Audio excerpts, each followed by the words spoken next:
Bapak Ibu yang saya kasih dalam Tuhan kita Yesus Kristus, saat ini kita kembali lagi merenungkan firman Tuhan. Tapi sebelum itu saya mengajak kita semua untuk berdoa. Kita berdoa.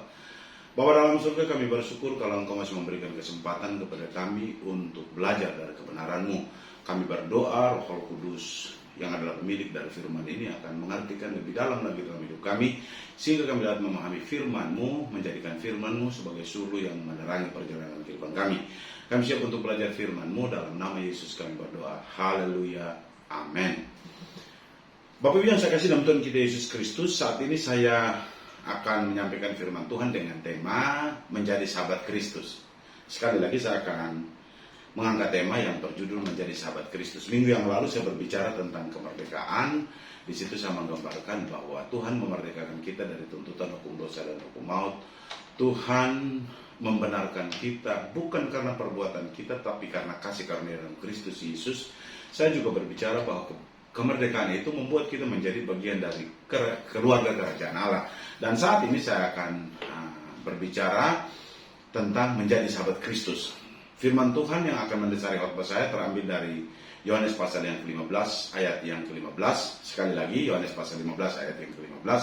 Demikian firman Tuhan, aku tidak menyebut kamu lagi hamba, sebab hamba tidak tahu apa yang diperbuat oleh tuannya. Tetapi aku menyebut kamu sahabat, karena aku telah memberitahukan kepada kamu segala sesuatu yang telah kudengar dari Bapakku. Demikian jawab pembacaan firman Tuhan. Dikatakan berbahagia kalau kita baca firman-Nya, renungkan firman-Nya, dan terlebih lagi kalau kita menjadi pelaku firman Tuhan dalam hidup kita hari lepas hari. Bapak Ibu yang saya kasihi dalam Tuhan kita Yesus Kristus, Tuhan Yesus menggambarkan hubungan antar orang percaya dengan dirinya dalam dua bentuk. Yang pertama, dia menggambarkan dalam bentuk family relationship. Kita bisa lihat dalam Yohanes yang pertama ayat yang ke-12, bahwa kita diberi kuasa untuk menjadi anak Allah jika kita percaya dalam Kristus Yesus. Dan sebagai anak, itu adalah gambaran dari yang saya sebut tadi sebagai family relationship. Namun hubungan di luar family relationship ada yang kita sebut relasi non-family relationship. Dan itulah yang menjadi pembacaan kita pada saat ini yang mendasari khotbah saya. Kalau kita berbicara yang namanya non-family relationship, pertama kita bisa mengidentifikasi orang Kristen pertama sebagai hamba. Kalau kita berbicara sebagai hamba ini adalah orang yang tidak punya hak atas dirinya sendiri. Dia tidak berkuasa atas dirinya sendiri. Apapun yang harus dia perbuat adalah berdasarkan kehendak Tuhan yang menjadi pemilik atas hidupnya. Itulah sebabnya digambarkan pertama orang percaya itu digambarkan sebagai hamba Allah, sebagai hamba Kristus atau sebagai hambanya Tuhan, begitu ya. Itu bentuk hubungan yang pertama yang bersifat non-family relationship.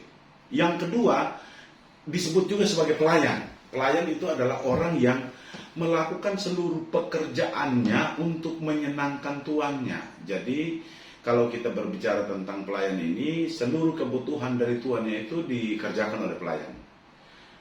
Dia setingkat lebih tinggi dari hamba. Kalau hamba itu tidak punya hak atas dirinya sendiri, tetapi kalau pelayan itu bisa punya hak atas dirinya sendiri. Misalkan sekarang, mohon maaf, kalau kita ke restoran, segala sesuatu itu kita dilayani, makanan diberi oleh pelayannya, minuman diberi oleh pelayannya, everything dilakukan oleh pelayan untuk kita.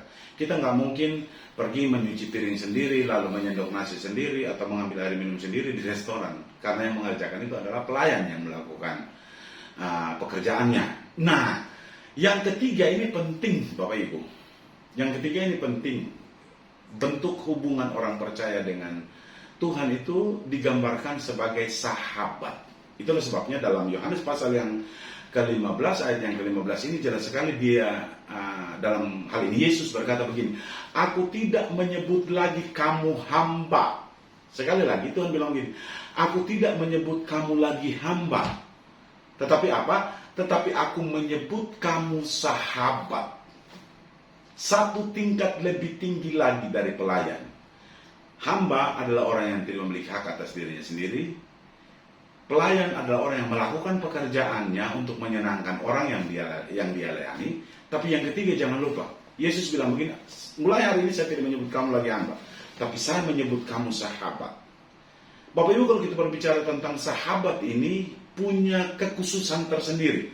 Mungkin dulu waktu kita masih, bahkan mungkin sekarang, sampai sekarang, dulu waktu kita masih di SMA, banyak teman kita, bisa saja satu sekolah itu teman kita. Teman itu sekedar tahu, oh dia namanya ini, asalnya ini, sekedar tahu. Teman itu hanya sekedar orang yang bergaul dengan kita sehari-hari saja. Tapi menjadi sahabat ini berbeda, Bapak Ibu. Sahabat ini adalah seseorang yang sangat amat dekat dengan kita. Dia tidak cuma sekedar mengetahui hal-hal umum dalam hidup kita. Dia mengetahui hal-hal bahkan yang mendalam dalam hidup kita. Itulah sahabat. Kalau teman itu, dia bisa bersenang-senang dan kita pada saat kita senang. Tetapi belum tentu dia mau bersusah-susah pada saat kita susah.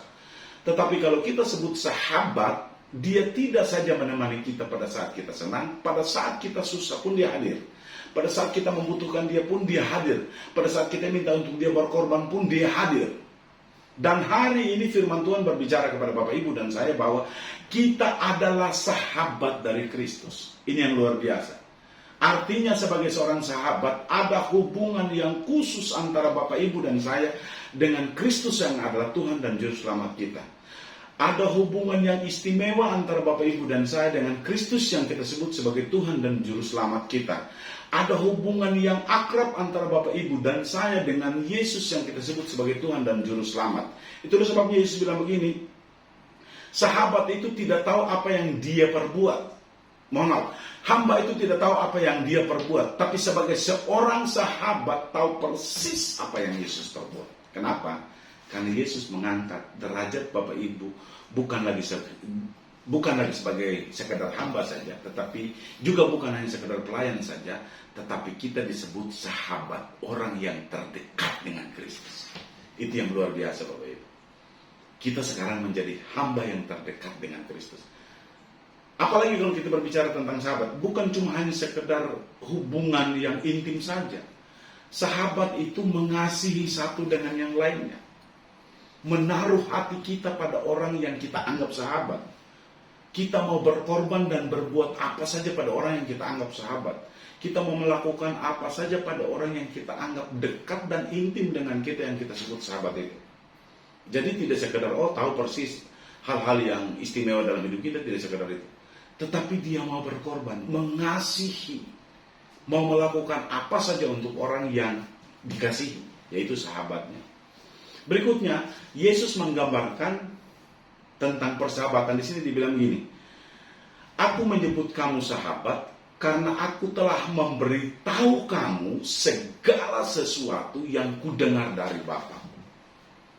Yesus menyebut kita sahabat karena Yesus menyampaikan rahasia kerajaan Allah dalam hidup kita. Apa itu rahasia kerajaan Allah? Bahwa Allah betapa sangat amat mengasihi Bapak Ibu dan saya.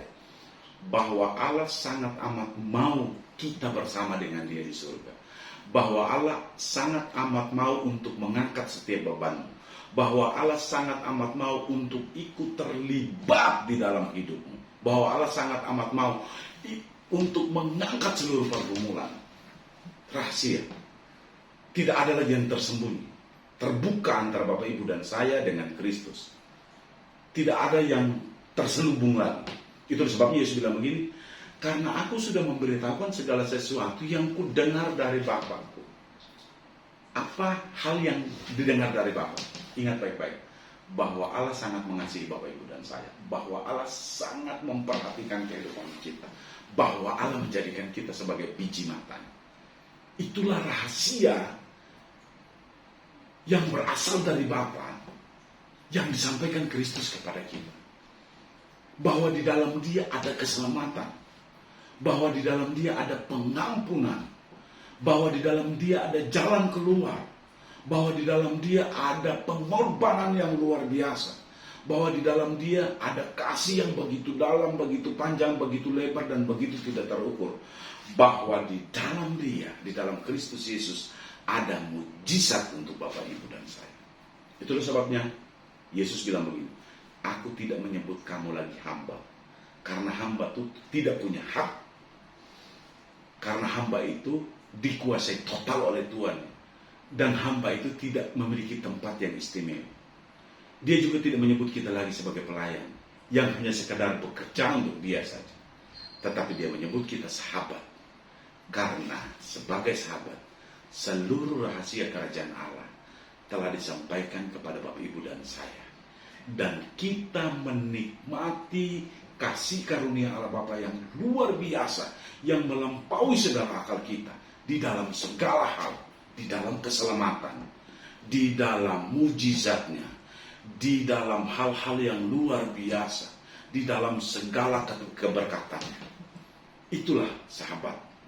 Bapak Ibu yang saya kasih dalam Tuhan kita Yesus Kristus, persiapkan hati kita untuk menjadi sahabat Kristus. Di mana ketika kita menjadi sahabat Kristus, rahasia kerajaan Allah dibukakan untuk kita. Amin untuk firman Tuhan. Kita berdoa.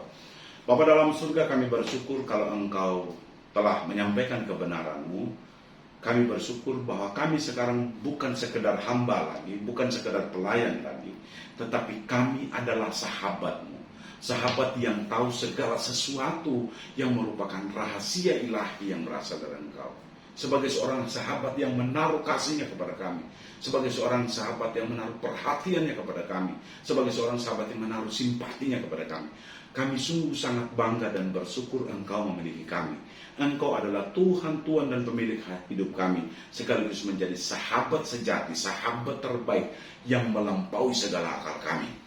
Pada saat ini kami juga berdoa untuk Bapak Ibu Gembala, diberkatilah mereka dalam setiap usaha pekerjaan mereka, berkati anak mantu cucunya, berkati juga pengurus GBP Taman Firdaus.